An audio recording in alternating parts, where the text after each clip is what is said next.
How would you feel if you knew that everything you own right now is actually owned by just a few big companies?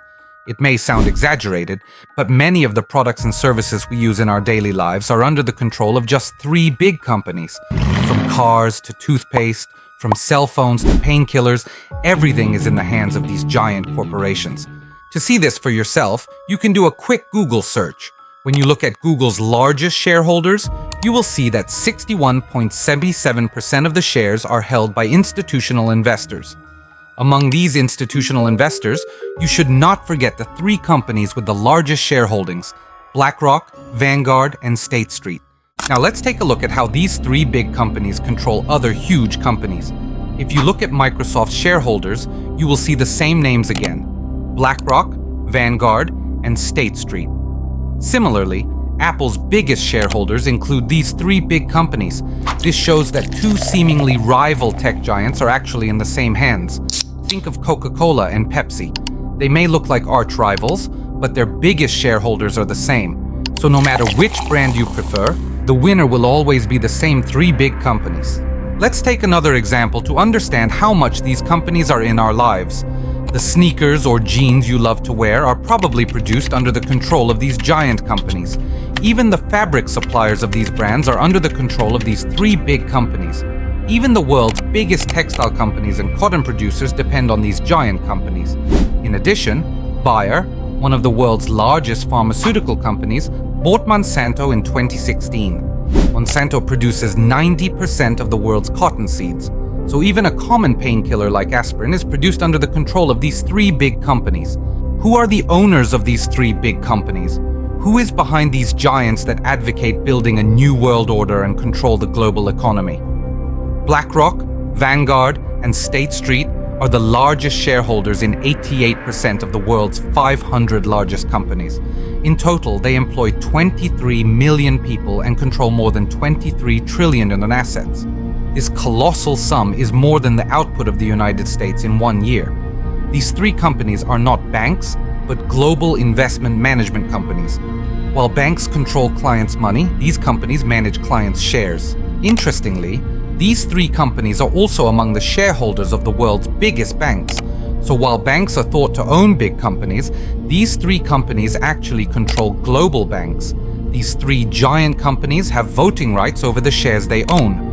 Research shows that these companies act together in voting processes and vote in the same direction. This means that they have a big say in the management of global corporations. Let's take a look at the owners of these 3 giant companies. If you look at the shareholders of BlackRock, Vanguard, and State Street, you will see that they are shareholders of each other. So these giant companies also control each other. It is difficult to find out who owns these 3 giant companies. However, according to a report published in 2020, the majority of the world's total wealth is in the hands of a very small number of billionaires. These billionaires are among the richest families in the world. Families like Rockefeller, Rothschild, Clinton, and Bush are the forces behind this wealth. You may wonder why the media does not raise these issues. The reason is that these 3 big companies also own the global media. In the US, 90% of the media is controlled by just 5 big companies: Time Warner, Disney, Viacom CBS, News Corp, and Comcast, which in turn are controlled by BlackRock, Vanguard, and State Street. Digital media platforms Netflix and Amazon Prime are also controlled by these 3 giants. In the UK, the media is mostly controlled by Rupert Murdoch's News Corp. Although the BBC is owned by the British government, it is financed by major funders such as the Bill and Melinda Gates Foundation. In France, most of the media is controlled by 2 big billionaires. The media controls not only the news, but also the journalists. Organizations such as the European Journalism Center provide training for journalists, and their sponsors include the Gates Foundation, Google, and Facebook. The global media serves the interests of the rich and influences world politics at the same time. After the banking crises, the owners of big capital started hiding behind investment management companies. This allows them to maintain their wealth and power without attracting attention and anger. They also shape world politics through large foundations and charities.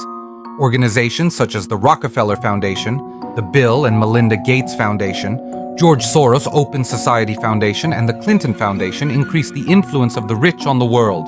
These foundations are influential in many areas, from health to the environment. For example, the Gates Foundation is one of the biggest financiers of the World Health Organization. In this way, they have a great influence on global health policies.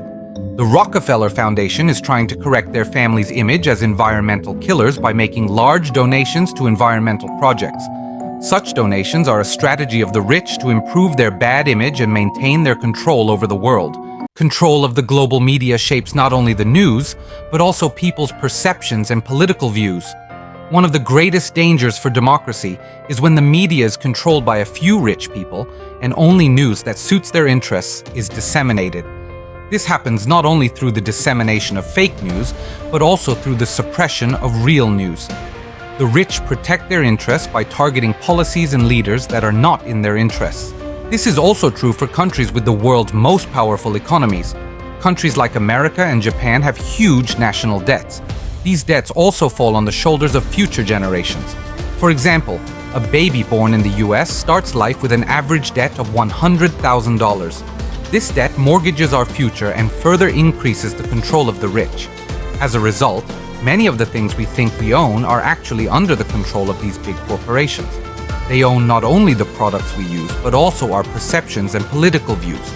If humanity wants to break free from the control of big capital, it must understand the new world order and reduce the influence of these giants. Raising this awareness will be the most important step to protect our present and reclaim our future.